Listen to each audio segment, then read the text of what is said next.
At the Naval Academy in Maryland, the air buzzed with energy on a brisk Monday morning.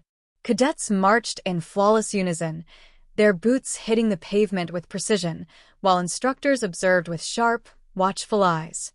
Amidst the strict order and discipline, a sleek black SUV rolled up to the gate, drawing curious stares. The guards straightened immediately as the door opened, revealing a man in a tailored suit and his signature golden hair. "Donald Trump. What's he doing here?" whispered Cadet Lieutenant Sarah Miller to her friend Ethan. The former president strode confidently through the gates, a small leather briefcase in hand.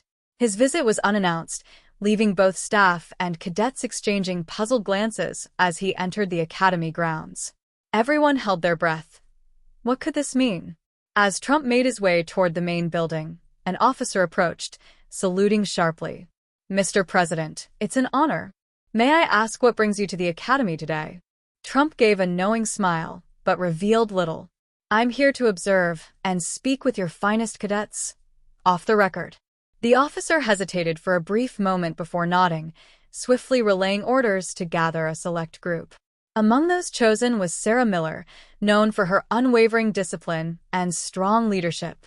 Lined up in formation, the cadets stood tall as Trump scanned their faces. His gaze lingered on Sarah for a second longer than the rest.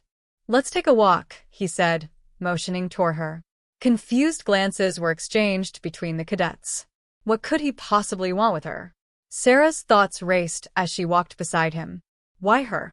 What was this about?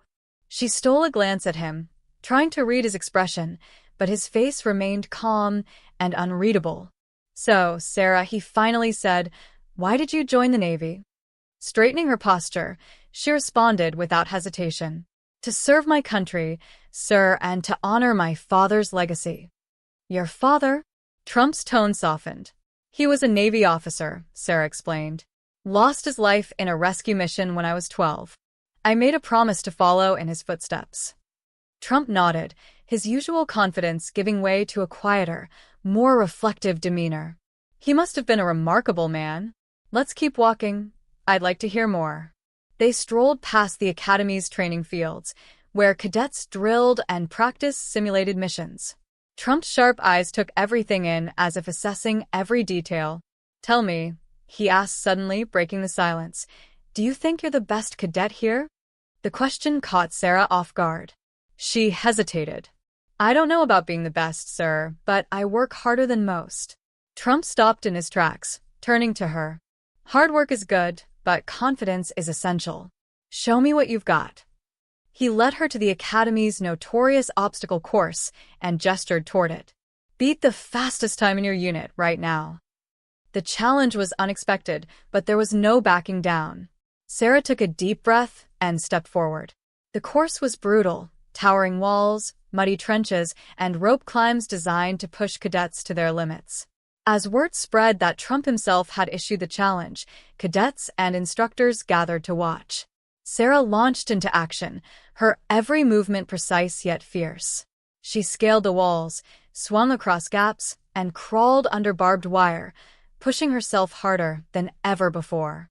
Halfway through, her arms burned, her legs felt like lead.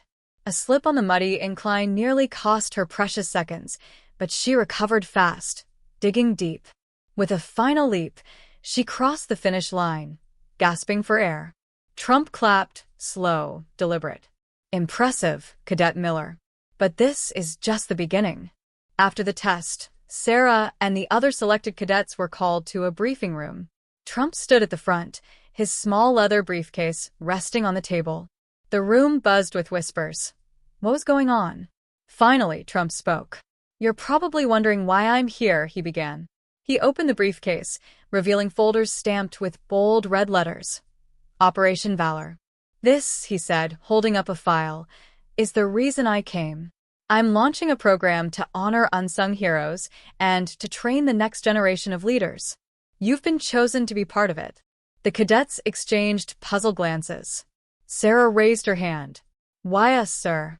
Trump's gaze was steady. "Because you represent the best of what this nation can be, determined, resilient, selfless." He explained the details of Operation Valor, a mentorship program pairing cadets with underprivileged youth, using leadership and discipline skills learned at the academy to guide kids who needed it most. You'll be working with kids from tough backgrounds, Trump continued. Some of them have faced challenges you can't imagine. Your job? To show them what's possible. Sarah's heart pounded. This was bigger than anything she'd expected. As the briefing ended, Trump leaned in toward her. One more thing. These kids don't just need discipline, they need hope. Think you can handle that? Sarah met his gaze, uncertain but determined. Yes, sir. I'll do my best.